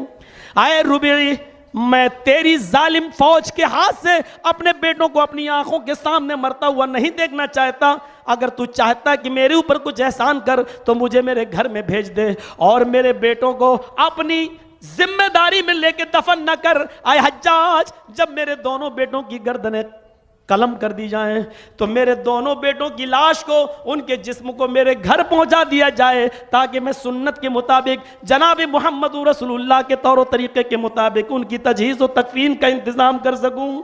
ये कहकर रुबी चले गए अपने घर। हज्जाज इब्न यूसुफ के दिल में भी कुछ रहम आया और उसने भी कहा, आए रुबी के दोनों बेटो, मैं तुम्हें तुम्हारी जालिमाना कार्रवाइयों की वजह से नहीं माफ कर रहा हूं, तुम्हारे बाप की सदाकत और सच्चाई की वजह से मैं तुम्हें छोड़ रहा हूं। जाओ, आए लोगों, इनके दोनों बेटों को भी छोड़ दो। रुबी के घर पहुंचते ये दोनों बेटे भी छोड़ दिए जाते हैं। मेरे प्यारे साथियों, यहां से आप अंदाजा लगाएं कि सच बोलने का कितना बड़ा इनाम अल्लाह तबारक व तआला ने दिया है। लेकिन हमारी रगों में झूठ जो पैबस्त हो चुका है, हम उसका क्या करें। इस दसा कज़ब, जब वो बात करेगा तो झूठ बोलेगा। बहुत बड़ा पीर माना जाता है शेख अब्दुल कादिर जिलानी बगदादी रहमतुल्लाह अलैह को, और बहुत से लोगों ने तो उनको गौसे आजम का लक़ब भी दे डाला है। लेकिन यही अब्दुल कादिर जिलानी बगदादी रहमतुल्लाह अलैह की सीरत अगर आप पढ़ें तो आपको यह वाक़या भी मिलेगा। मौलाना अब्दुल रऊफ साहब झंडा नगरी इस वाक़े को बहुत बार बयान करते थे। हम लोग जब झंडा नगर में थे तो वो इसको बार बार इस वाक़े को बताया करते थे कि बेटो इस सच्चाई को अपनाओ। अब्दुल कादिर जिलानी जब छोटे से थे और 12 साल के थे तो अपने काफिले के साथ बगदाद का सफ़र कर रहे थे, और रास्ते में पूरे काफिले को डाकुओं ने जब लूटा तो उनके पास भी गए, कहा बेटे तुम्हारे पास भी कुछ है? उन्होंने कहा 40 अशरफी हैं। कहाँ हैं? मेरे कपड़े के अस्तर में रखी हुई हैं। जब फाड़ के देखा तो 40 अशरफी मिली। कहा जब इनके बारे में हमें मालूम नहीं था तो तुमने क्यों हमें बता दिया? यहां तक तो मेरा ख्याल भी नहीं जा सकता था। फरमाया उस बच्चे ने, 12 साल के उस बेटे ने कहा कि आए डाकुओं के सर, आए चोरों, आए डाकुओं, चलते वक्त मेरी माँ ने मुझे ये नसीहत की थी, बेटे हालात चाहे कितने नागवार हों, चाहे कितने नागुफ्ताबे हों, चाहे कितने ख़राब हों, लेकिन तुम कभी झूठ मत बोलना। बड़ा असर पड़ा। वो अपने सरदार के पास लाए, कहा देखो ये बच्चा अपनी माँ का इतना कहना मानता है और हम तो अपने रब की नाफरमानी करते हैं। सारे चोरों ने तौबा कर ली है और सारे लोगों ने लूटा हुआ माल भी वापस कर दिया है।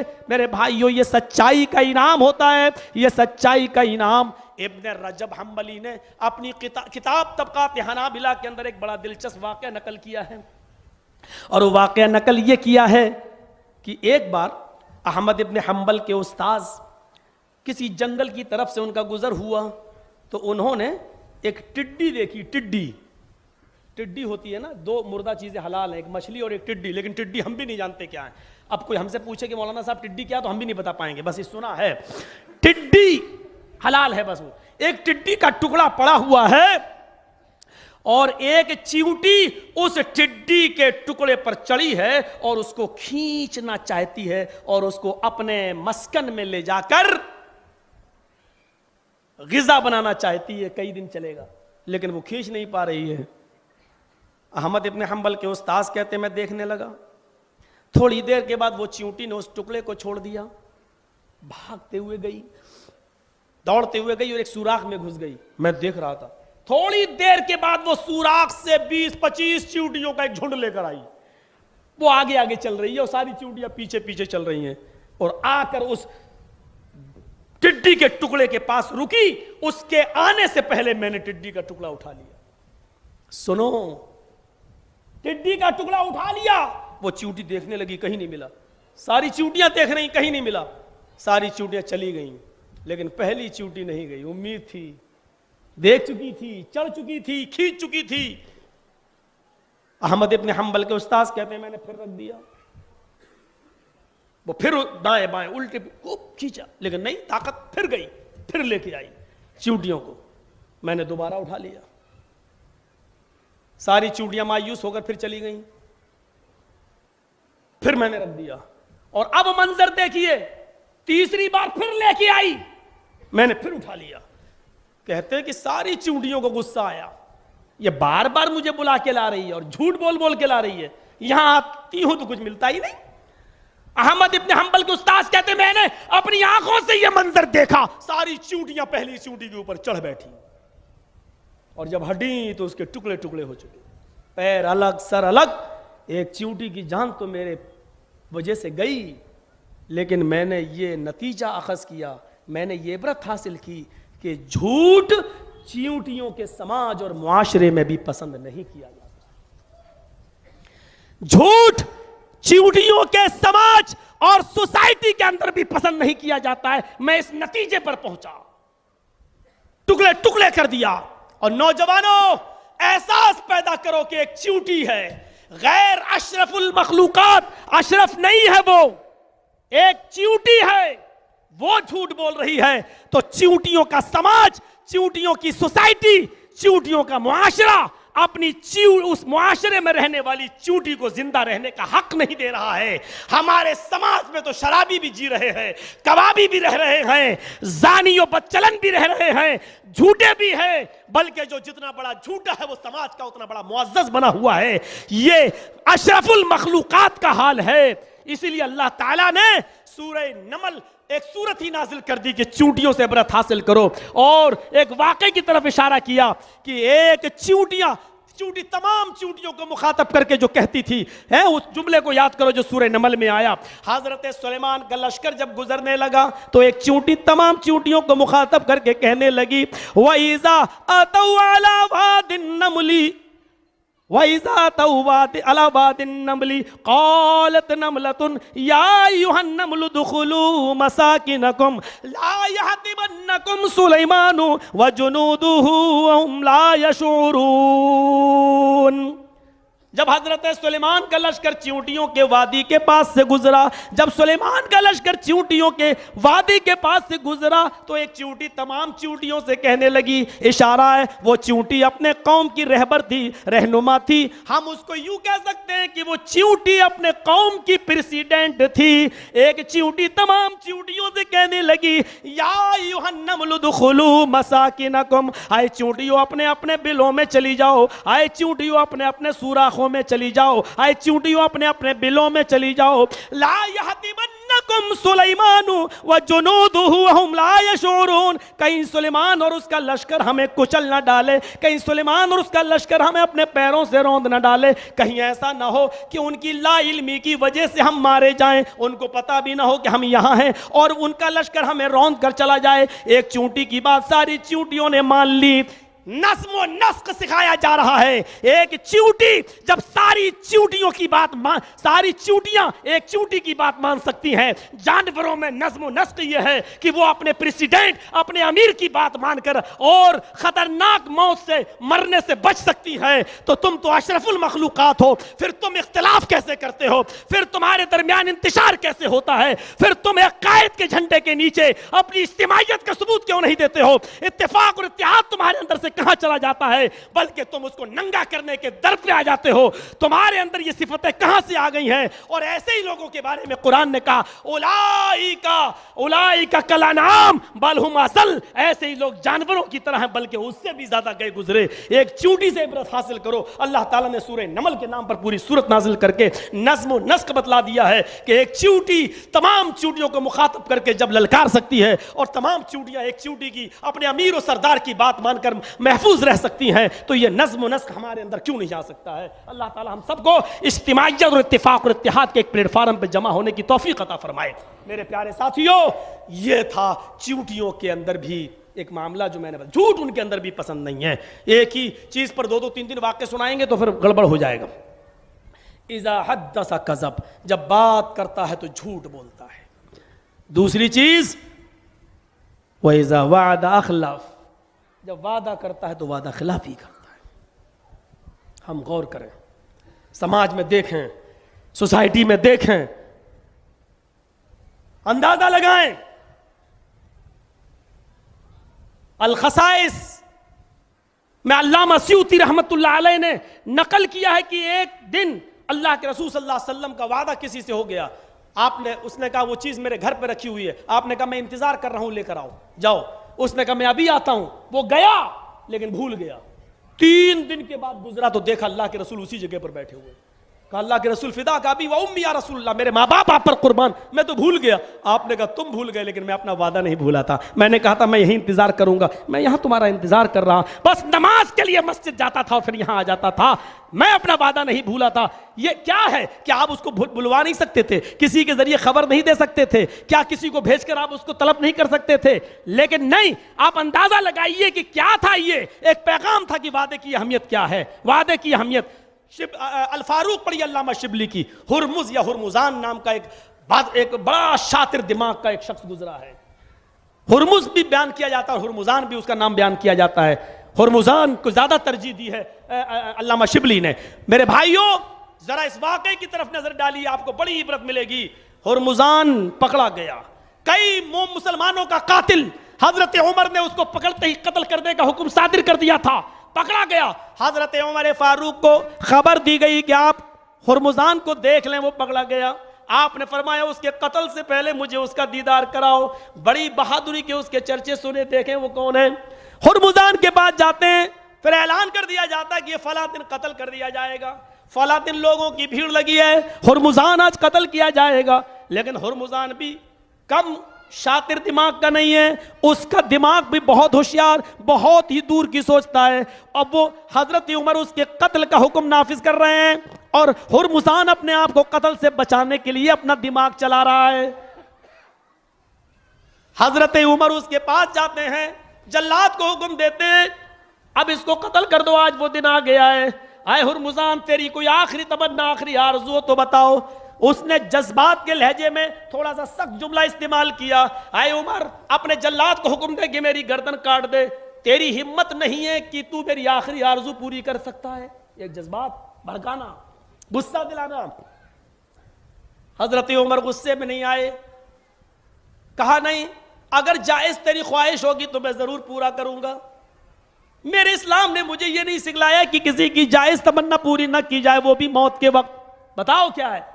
कहा कि तुम छोटी सी आरज़ू भी मेरी पूरी नहीं कर सकते। कहा बताओ तो सही, अगर वो हमारे इख्तियार में होगी तो हम जरूर पूरी करेंगे। अब तू कह दे कि मुझे कत्ल से छोड़ दे तो छोड़ थोड़ी दूंगा। आखिरी तमन्ना जायज हो और ऐसी हो जो मैं आज ही पूरी कर सकता हूं, ऐसी तमन्ना बोल।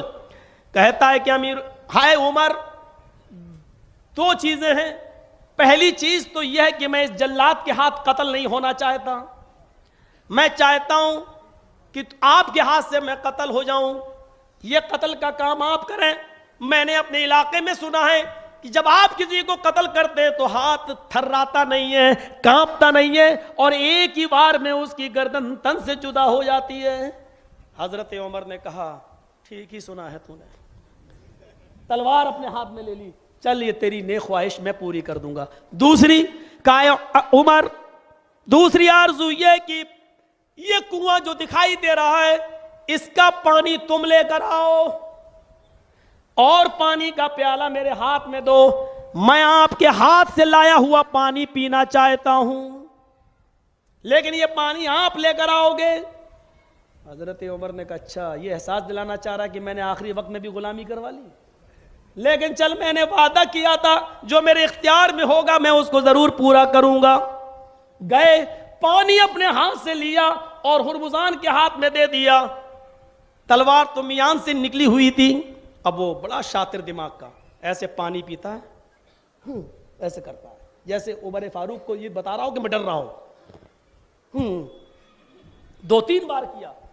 हजरत उमर फारूक ने कहा अरे पियो ना, क्यों नहीं पी रहे हो, क्या बात है, पियो ना। कहा डर लग रहा है उमर, आखिरी वक्त तू कहीं बेवफाई ना कर जाए। यही जुमला उसने निकलवाया, डर लगता है तेरी गद्दारी से, आखिरी वक्त तू कहीं गद्दारी ना कर जाए, मैं पानी पी भी ना सकूं और तुम मार दो। हजरत उमर ने तलवार उठाकर फेंक दी। ले, मैं वादा करता हूं कि जब तक तू उस पानी को पी नहीं लेगा जो तेरे हाथ में है, मैं तलवार नहीं चलाऊंगा। तू जानता है कि मुसलमान कभी झूठ नहीं बोलता और कभी वादा खिलाफी नहीं करता। अब वो हंसने लगा खिलखिलाकर। हजरत उमर कहते पानी जल्दी पी। तलवार के नीचे खड़ा है और हंस रहा है। ओफो, अल फारूक में अल्फाज ही हैं, कहता उमर अब तो मुझे तुम्हारे बाप भी कत्ल नहीं कर सकते। कहा क्या कह रहे हो? अभी अभी तुमने मुझसे वादा किया है कि जब तक तू उस पानी को पी नहीं लेगा जो तेरे हाथ में, मैं तलवार नहीं चलाऊंगा। आए उमर, मैं जानता हूं कि मोहम्मद का मानने वाला कभी झूठ नहीं बोलता और मोहम्मद का मानने वाला कभी वादा खिलाफी नहीं करता, आप अपने वादे को निभाइए। तो हजरत उमर कहते हैं कि हाँ कह तो रहा हूं, जब तक पानी पिएगा नहीं मैं तलवार नहीं चाहूँ। पी, उसने फेंक दिया, ना मैं पीऊंगा ना तू मारेगा। आए उमर, अभी कहा कि जब तक तू इस पानी को पी नहीं लेगा जो तेरे हाथ में है, अब मैंने फेंक दिया, ना मैं पीऊंगा ना तुम मारोगे, ना रहा बांस ना बजेगी बांसुरी। हजरत उमर कहते हैं कत्ल करना तो अभी भी मेरे लिए जायज है कि तुझे कत्ल कर दूं, क्योंकि इस्लाम इस तरीके की इजाजत नहीं देता है कि इस तरीके के मैं दामे फरेब में आ जाऊं। लेकिन आए लोगों, इसको छोड़ दो, जाने दो। मुझे डर लगता है कि कयामत के दिन जब मुझे अल्लाह के दरबार में जमा किया जाए मैदान महशर में, तो 1/3 मुनाफिक बनाकर खड़ा ना कर दिया जाए, कहीं मुझे 1/3 मुनाफिक की पोजीशन में खड़ा ना कर दिया जाए। वादा खिलाफी में 1/3 यानी वादा खिलाफी के जुर्म में कहीं मुझसे इसका हिसाब किताब न ले लिया जाए। आए हुर्मुज़ान, जाब जल्दी मेरी आंखों के सामने से चला जा। हुर्मुज़ान कहता है, आए मोहम्मद, कैसी लगी तुम्हें मेरी सियासत, कैसी लगी मेरी ज़िहानत? हजरत उमर ने कहा आज तुम कामयाब हो गए हो, लेकिन आए हुर्मुज़ान बचे रहना, रब्बे काबा की कसम, आकर आइंदा किसी गलती पर पकड़े गए तो उमर तुमसे आखिरी तमन्ना भी नहीं पूछेगा, कोई मोहलत नहीं दी जाएगी। जिस दिन पकड़े जाओगे उसी दिन तुम्हारा सर कलम कर दिया जाएगा। उसने भी चीखते हुए कहा, अल्लामा शिबली यही लिखते हैं, उसने भी चीखते हुए कहा, आए उमर, अब ऐसी नौबत ही नहीं आएगी कि आप मुझे पकड़ें, इसलिए कि मैं भी उस तालीम से जुड़ना चाहता हूं जिसने आपको ऐसा मुहज्जब बनाया और ऐसा तालीम याफ्ता बनाया, ऐसा वादा परवर बनाया। अशहदु अल्ला इलाहा इल्लल्लाह व अशहदु अन्ना मुहम्मदन अब्दुहु व रसूलुहु। ये थे वादा पूरा करने वाले लोग, ये थे वादे को निभाने वाले लोग। अब्दुल्ला इब्ने उमर का जब इंतकाल का वक्त आया तो कहने लगे, लोगों फला नौजवान को बुला कर लाओ, पता नहीं मेरा इंतकाल कब हो जाए। लोगों ने कहा वो तो बहुत दूर रहता है, एक आदमी को भेजा, जल्दी जाओ उसको बुला कर लाओ। लोगों ने वजह पूछी, कहा बाद में बताऊंगा, तुम जाओ। 2 आदमी चले गए उस नौजवान को ढूंढने के लिए। हजरत अब्दुल्ला इब्ने उमर की सांसें उखड़ने लगी तो तमाम लोग जो जमाते देखने आए कहने लगे, लोगों मैंने जिस नौजवान को बुलवाया है, मैंने उस नौजवान से वादा किया था कि मेरी बेटी अभी नाबालिग है, जब बालिग हो जाएगी तो अपनी बेटी का निकाह मैं तुम्हारे साथ कर दूंगा। मेरी बेटी बालिग हो चुकी है, मुझे डर है कि कहीं अल्लाह मुझे 1/3 मुनाफिक की पोजीशन में ना उठाए। उस नौजवान को अगर मेरी जिंदगी में आ गया तो मैं अपना वादा अपनी जिंदगी में पूरा कर दूंगा, और अगर वो मेरे इंतकाल के बाद आए, उसके आने से पहले मैं ये दुनिया छोड़ जाऊं, तो आए लोगों, मैं तुम सबको इजाजत दे के जा रहा हूं, मैं तुम सबके सामने इस बात की गवाही दे रहा हूं कि मैं खुश हूं और अपनी बेटी का निकाह उसके साथ करने के लिए तैयार हूं। अगर वो मेरे बाद आए तो मेरी बेटी का निकाह उस नौजवान से कर देना। मेरे प्यारे साथियों, ये वादा था, इंतकाल से पहले भी अपने वादे की तरफ ख्याल जा रहा है। इन वाकयात की रोशनी में हम अपने गरीबानों में झांक कर देखें कि हम कैसे लग रहे हैं, हम कहां खड़े हैं, हम कितने % मोमिन हैं, हम कितने % मुसलमान नजर आ रहे हैं, हम कितने % अहले ईमान नजर आ रहे हैं। हम देखें, हम सोचें, हम किसी को काफिर तो नहीं कह रहे हैं, लेकिन इन वाकयात की रोशनी में देखें। इज़ा हद्दसा कज़ब, जब बात करेगा तो झूठ बोलेगा, व इज़ा वअदा अख़लफ़, जब वादा करेगा तो खिलाफ वर्जी करेगा। और इसका आखिरी जुमला है, व इज़ा तुमिना खान, जब अमानत रखी जाएगी तो खयानत करेगा। बड़ी अमानतों में खयानतें हो रही हैं, अमानतों में खयानतें हो रही हैं।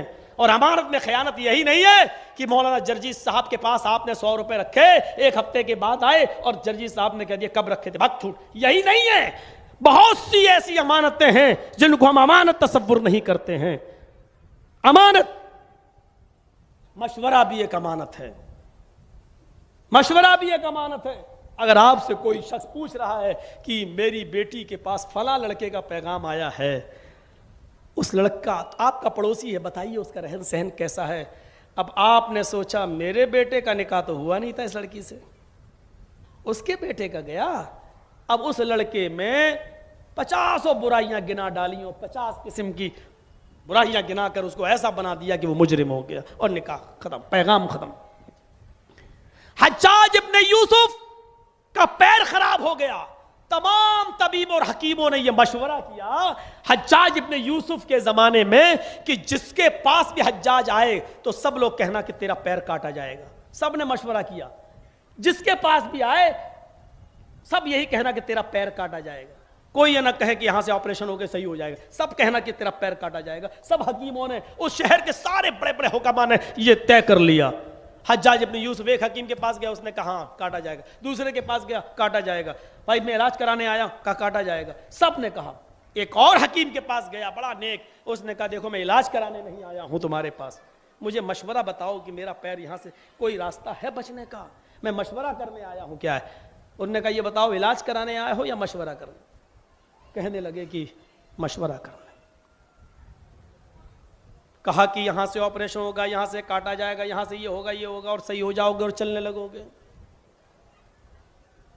अब उसने कहा तो तुम ही यही करो। अब सारे हकीमों ने मीटिंग करके उसको भी बुलाया। जब वो मीटिंग तय थी और उसमें यह कहा गया था कि हज्जाज इब्ने यूसुफ के पास जो भी इलाज कराने जिसके पास जाएगा सब उसको यही कहेंगे तेरा पैर काटा जाएगा। फिर तुम अपने इस बात से निकल कैसे गए? उसने कहा वल्लाह सबसे पहले तो मैं ही उसका पैर काट दे वाला था, लेकिन वो मेरे पास इलाज के लिए नहीं आया था। उसने आते ही मुझसे ये कहा कि मैं मशवरा करने आया हूँ, बताओ मेरे पैर के बचने की कोई सूरत है? तो मैंने उसको सही सही मशवरा दे दिया, क्योंकि अल्लाह के नबी ने फरमाया था अल मुस्तशारु मुतमिनुन, मशवरा देने वाले को अमानतदार होना चाहिए, मशवरा देने वाले को अमानतदार होना चाहिए। इसलिए मैंने अमानतदारी से मशवरा दे दिया। अगर मशवरा अमानतदारी के साथ न देता तो मुझे भी मुनाफिकत, हमें भी मुनाफिक गर्दाना जाता। अगर वो इलाज कराने चाहता तो मैं पैर काट देता, लेकिन मशवरा लेने जब आया तो मैंने उसको मशवरा दे दिया। हजरत अली के दोनों बेटे, एक सहाबी की बेटी से शादी करना चाहते हैं, हसन और हुसैन भी, और अब्दुल्ला इब्ने जाफर भी। हजरत अली कहने लगे कि बताओ। तो उस आदमी ने कहा, हसन ने कहा मैं शादी करना चाहता हूं आपकी बेटी से, हुसैन ने कहा मैं, अब्दुल्ला ने कहा मैं। तो उसने तीनों को अपने घर बिठाया और हजरत अली के पास आया। कहा क्या अली, आपका बड़ा बेटा हसन भी मेरी बेटी से शादी करना चाहता है, हुसैन भी मेरी बेटी से शादी करना चाहता है और अब्दुल्ला भी। बताइए कि मैं इन तीनों में से किससे शादी करूं? आपकी नज़र में कौन सही है? कहा कि मुझसे क्या पूछने आए हो, हसन और हुसैन में से कौन अच्छा है या मशवरा लेने आए हो? कहा पहले मशवरा चाहता हूं, इन तीनों में से कौन अच्छा रहेगा? कहा हसन के अंदर ये कमी है, वो लायक नहीं है, वो बहुत ज़्यादा फजर्राब मारते हैं। हुसैन खुशामद पसंद है, तुम्हारी बेटी हुसैन की उतनी खुशामद नहीं कर पाएगी। मेरी नज़र में अब्दुल्ला बहुत नेक लड़का है, तुम अपनी बेटी का निकाह अब्दुल्ला से कर दो। ये दोनों बेटे लौटते हुए उस बाप ने जाकर वही बात कह दिया, हसन हुसैन जाओ अपने घर जाओ, अब तुम्हारे बाप ने मना कर दिया और अब्दुल्ला तुम मेहर की तैयारी करो, शादी की तैयारी करो, मैं अपनी बेटी का निकाह तुम्हारे साथ करने को तैयार हूं। ये दोनों बेटे जब आए अब्बू, कम से कम अपना बेटा समझकर नहीं, मोहम्मद रसूलुल्लाह का नवासा समझकर तो मेरी इज्जत रख लेते। मेरे साथ नहीं तो मेरे भाई के साथ तो रिश्ता हो जाने देते। वो नेक लड़की थी, मेरे घर की बहू बन जाती, मेरे साथ नहीं तो मेरे भाई के साथ उसका निकाह हो जाता, आपके घर की बहू बन जाती। क्या बुराई थी उसमें? आपने हम दोनों को रिजेक्ट कर दिया। फरमाया मेरे बेटो, वो मेरे पास हसन और हुसैन में से किसी के साथ रिश्ता करने के मूड से नहीं आया था, वो मशवरा करने आया। मैं कैसे उसके साथ धोखा करता, मैं कैसे उससे झूठ बोलता, क्योंकि तुम्हारे नाना का फरमान है अल मुस्तशार मुतमिनुन, मशवरा देने वाले को अमानतदार होना चाहिए। लिहाजा मैंने जो अमानतदारी समझी वो अमानतदारी के साथ मशवरा दे दिया। आए हसन तुम्हारे अंदर जो कमी थी वो बता दी, आए हुसैन तुम्हारे अंदर जो कमी थी वो मैंने बता दी, और अब्दुल्ला की जो खूबियां थी वो मैंने बता दी। अब मैं नहीं चाहता कि मैं मशवरा दूं तो गलत मशवरा दूं, अमानत में खयानत करूं, ये मैं नहीं चाहता था। मेरे प्यारे साथियों, ये कौन से लोग थे? इसी तरीके की रिवायत फातिमा बिन्त कैस के बारे में भी आती है। अल्लाह के रसूल के पास आई, अमीर माविया भी मुझसे निकाह करना चाहते हैं और अबू जहम भी मुझसे निकाह करना चाहते हैं। फरमाया अमीर माविया मार फसालू कुल्ला, बहुत तंग दस्त है, तुम्हारा गुजर अच्छी तरह नहीं होगा, और अबू जहम मारने वाले हैं, तुम हजरत जैद से निकाह कर लो। और इसी तरीके से उन्होंने जैद से निकाह कर लिया। तो ये तीन चीजें हम गौर करें हमारे अंदर तो नहीं पाई जा रही हैं। अमानत में खयानत भी नहीं होनी चाहिए। मेरे प्यारे साथियों, 9:20 हो चुके हैं। लंबा सफ़र किया है, लंबा सफ़र फिर करना है, कल दूसरी जगह जाना है, इतने ही पर इक्तिफा कीजिए। 1-1.5 घंटे की तकरीर ही काफ़ी है, तबीयत भी आप सुन चुके हैं। तो अल्लाह ताला से हम दुआ करते हैं कि लाल आलमीन हम तमाम मुसलमानों को इस्लाम पर कायम फरमा दे, और जब तक हम जिंदा रहें इस्लाम पर रहें, और जब भी खात्मा हो तो ईमान पर हमारा खात्मा फरमाए, और हम तमाम मुसलमानों के दिलों से बुग़्ज़ कीना हसद निकले, और ऐ अल्लाह मोहब्बत और प्यार हमारे दिलों में पैदा फरमा दे, और हमारे दिलों में इंसानियत पैदा फरमा दे, और ऐ अल्लाह हम तमाम लोगों को इत्तिफाक और इत्तिहाद के एक प्लेटफार्म पर कायम फरमा। वमा अलैना इल्लल बलागुल मुबीन व आखिरु दावाना अनिल हम्दुलिल्लाहि रब्बिल आलमीन।